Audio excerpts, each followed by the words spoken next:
നമസ്കാരം. കേരളത്തിലെ മുഴുവൻ കൃഷിഭവനുകളിലും അസിസ്റ്റന്റ് കൃഷി ഓഫീസർ തസ്തിക സൃഷ്ടിക്കണമെന്ന് KATSA. കേരളത്തിലെ മുഴുവൻ കൃഷിഭവനുകളിലും അസിസ്റ്റന്റ് കൃഷി ഓഫീസർ തസ്തിക സൃഷ്ടിക്കണമെന്നും കൃഷി വകുപ്പിന്റെ ആധുനികവൽക്കരണത്തിന്റെ ഭാഗമായി കൃഷി അസിസ്റ്റന്റുമാരുടെ പേര് കാലോചിതമായി പരിഷ്കരിക്കണമെന്നും ജോയിന്റ് കൗൺസിൽ സംസ്ഥാന സെക്രട്ടറി D. ബിനിൽ ആവശ്യപ്പെട്ടു. Kerala agriculture technical staff association Idukki ജില്ലാ കമ്മിറ്റിയുടെ നേതൃത്വത്തിൽ സംഘടനയുടെ മുൻ ജനറൽ സെക്രട്ടറിയും പ്രസിഡന്റുമായി പ്രവർത്തിച്ചിരുന്ന P. ഹരീന്ദ്രനാഥിനും ഇടുക്കി ജില്ലാ വനിതാ കമ്മിറ്റി അംഗം EK ലീലയ്ക്കും VR ബീനാമോൾ എംപ്ലോയ്മെന്റ് ഹാളിൽ വെച്ച് നടത്തിയ യാത്രയയപ്പ് സമ്മേളനം ഉദ്ഘാടനം ചെയ്യുകയായിരുന്നു അദ്ദേഹം. നിലവിൽ 614 കൃഷിഭവനുകളിൽ മാത്രമുള്ള അസിസ്റ്റന്റ് കൃഷി ഓഫീസർ തസ്തിക മുഴുവൻ കൃഷിഭവനിലേക്കും വ്യാപിപ്പിച്ചാൽ കൃഷി അസിസ്റ്റന്റായി സർവീസിൽ പ്രവേശിച്ച് അതേ തസ്തികയിൽ വിരമിക്കുന്ന അവസ്ഥ ഒഴിവാക്കാനാകും. KATSA ജില്ലാ പ്രസിഡന്റ് KA ബുഷറ ചടങ്ങിൽ അധ്യക്ഷത വഹിച്ചു. യാത്രയയപ്പ് സമ്മേളനത്തിൽ ജോയിന്റ് കൗൺസിൽ സംസ്ഥാന കമ്മിറ്റി അംഗങ്ങളായ SKM ബഷീർ, KV സാജൻ, ജില്ലാ secretary R. Bijuman, president KS Rakesh, secretariat അംഗം MS Sreekumar, Kerala agriculture technical staff association സംസ്ഥാന സെക്രട്ടറി VK ജിൻസ്, സംസ്ഥാന കൗൺസിൽ അംഗം PT വിനോദ് എന്നിവർ സംസാരിച്ചു.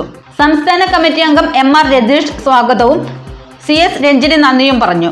യാത്രയയപ്പ് ഏറ്റുവാങ്ങിയ P. ഹരീന്ദ്രനാഥും EK ലീലയും മറുപടി പ്രസംഗം നടത്തി. പറയുവാൻ പോലും പാടില്ല എന്ന് ചിന്തിക്കുന്ന ഒരു വിഭാഗത്തിനെ വാർത്തെടുക്കുവാൻ വേണ്ടി ബോധപൂർവമായ ചില ശ്രമങ്ങൾ പല കോണുകളിൽ നിന്ന് വരുന്നുണ്ട്. പക്ഷെ നമുക്കറിയാം, സംതൃപ്തമായ സിവിൽ സർവീസിന് ഏറ്റവും അടിസ്ഥാനമാണ് ഇത്തരത്തിലുള്ള കാലികമായ പരിഷ്കരണങ്ങൾ. അത്തരത്തിൽ കാലികമായി പരിഷ്കരിച്ചുകൊണ്ട് മുന്നോട്ട് പോയില്ലെങ്കിൽ ഈ മേഖലയാണ് തകരുന്നത് എന്നുള്ള തിരിച്ചറിവ് കൂടി നമുക്കുണ്ട്.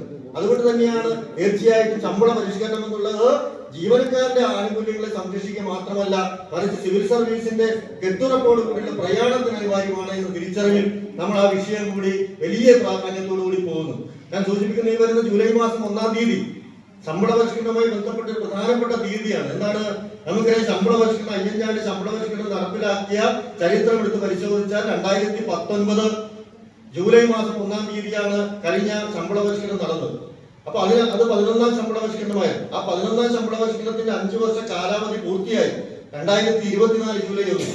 അപ്പൊ അതിനുശേഷം ഇപ്പൊ ഒരു വർഷം കൂടെ കഴിഞ്ഞ് അടുത്ത ജൂലൈ 1-ലേക്ക് വരികയാണ്. അപ്പൊ സ്വാഭാവികമായിട്ടും ശമ്പള പരിഷ്കരണം എന്നുള്ള നമ്മുടെ ന്യായമായ അവകാശം നേടിയെടുക്കുക എന്നുള്ളത് വലിയ ഉത്തരവാദിത്തത്തോടു കൂടി മുന്നോട്ട് പോവുക എന്നുള്ള ഘട്ടത്തിൽ നിൽക്കുകയാണ്. ഞാൻ സൂചിപ്പിക്കുന്നത് അതുമായി ബന്ധപ്പെട്ടുകൊണ്ട് ജോയിന്റ് കൗൺസിൽ 1-ാം തീയതി എല്ലാ ജില്ലാ കേന്ദ്രങ്ങളിലും മാർച്ചും ധർണയും ഉൾപ്പെടെ പ്രഖ്യാപിച്ചുകൊണ്ട് അതിന്റെ പ്രചരണ പ്രവർത്തനം